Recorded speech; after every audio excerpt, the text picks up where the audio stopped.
Disability Rights, Education and Defense Fund's 38th Anniversary Celebration, October 23, 2017, in Berkeley, California. Disability Rights, Education and Defense Fund gave the 2017 Rudy Frank Award for Activism to ADAPT. ADAPT is a national grassroots community that organizes disability rights activists to engage in nonviolent direct action, including civil disobedience, to assure the civil and human rights of people with disabilities to live in freedom. This year, ADAPT's direct actions were aimed at ensuring failure of Congress's efforts to repeal the Affordable Care Act and Medicaid expansion. They were successful. With gratitude, DREDF honors the adapters who put their health and lives at risk in Washington, D.C. and key states, endured police misconduct and arrest, so that people with disabilities continue to have access to health care and home and community-based services. Marilyn Golden. I'm thrilled to present to you Bruce Darling.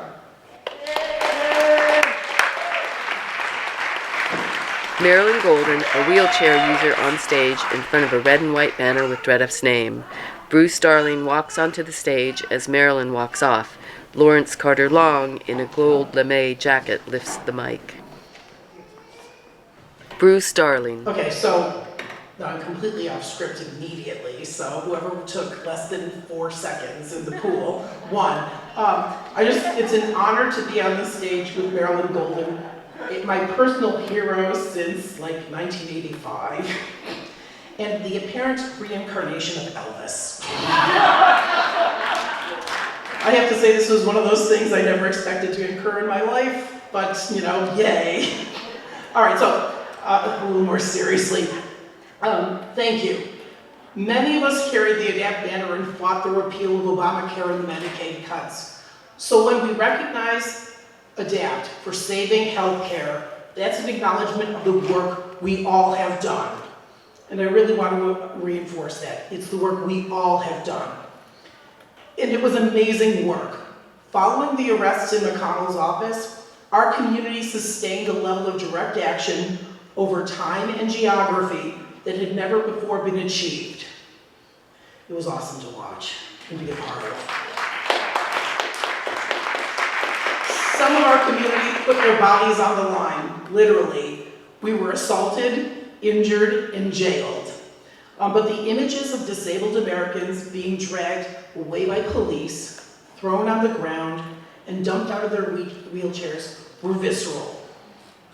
Our community's collective work in mainstream and social media, helping the non-disabled world understand those images and our message, literally transformed the discussion about healthcare into one about civil rights.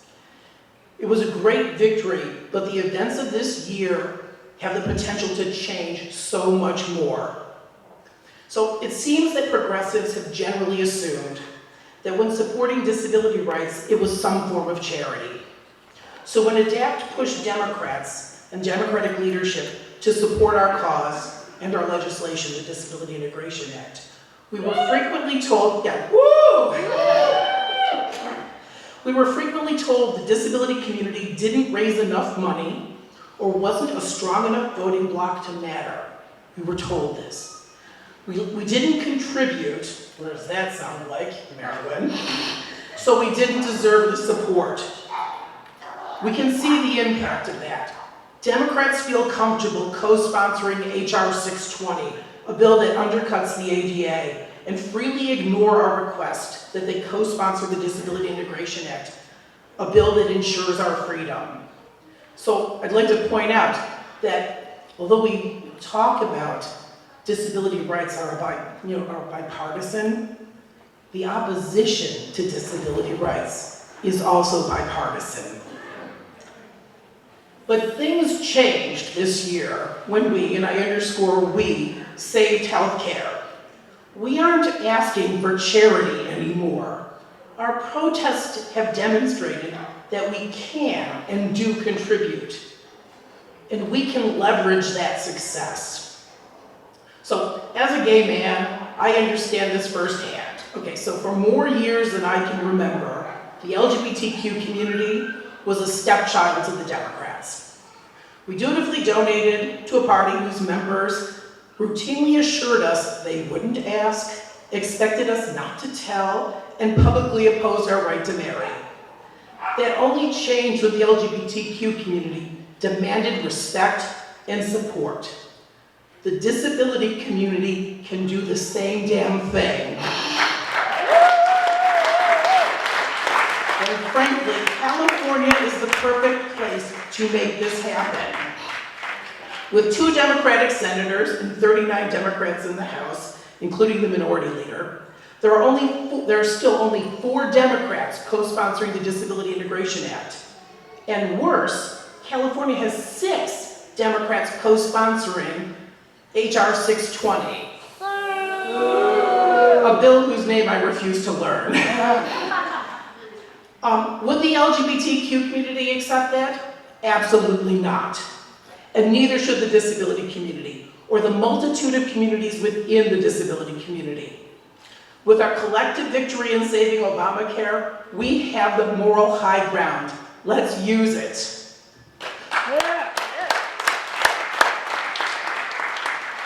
We must keep reminding people that there is no downside to inclusion of people with disabilities. When the disability community wins, everyone wins. And it goes both ways. DREDF's vocal and visible support for community engagement leading up to and during the recent No Hate San Francisco campaign, I don't know how you say it here, but I see the signs, that rally is a wonderful example of this principle in action. Justice work is changing, it's intersectional, and it supports each other. Thankfully, more activists and lawmakers are acknowledging that organizing is done in ways that cross intersections, and none of us is in this alone. And we've seen that with progressives during the fight for health care, during our struggles. We saw support go back and forth between the disability community and the broader progressive community. What others say and do, and what the disability community does, influences the greater whole, and we've had enough segregation in our histories. There need to be no more silos. There is no lane that the disability community needs to stay in, because people with disabilities are in every lane. Everyone who, and anyone who doesn't understand that is increasingly behind the times. We can and should demand that the progressive tent be both bigger and more accessible. I know it's hard when you are literally thousands of miles away from the front lines to resist Trump. I got calls from folks in California all the time saying, for God's sakes, what can we do? So during the fight over healthcare, which continues, folks in California took action. Some were able to make trips to other places, but many more were looking for ways to make a difference at home. So I'm asking you that while those of us who are deep inside red states and territories continue the fight to resist Trump, I'm calling on you to leverage our success in resisting Trump. Ensure that the Democrats and progressives understand disability rights are civil rights, and that they need to act accordingly. It will take all of us working together to do disability justice. So I'm calling on you, get your California Democrats off of HR 620, that horrible bill. Get them on the Disability Integration Act, because disabled Americans deserve life and liberty like everyone else. Because there is no damn asterisk in the Constitution that says, unless you're disabled. Push them hard. We can do this just as we've done with saving Medicaid. And I applaud DREDF's work against legalizing assisted suicide. Marilyn Golden, as I said, my personal hero, has worked on this front, and it's a great example of DREDF's critically important national leadership, and leadership that we all, including ADAPT, follow. Thank you for that. People across the country, including me, appreciate your ever-vigilant work, both in the public eye and behind the scenes, on behalf of our community and our movement. Thank you very much. And Susan, watching you here tonight as people came up to the stage, it was an honor to see just how proud you were of everyone and how supportive you were.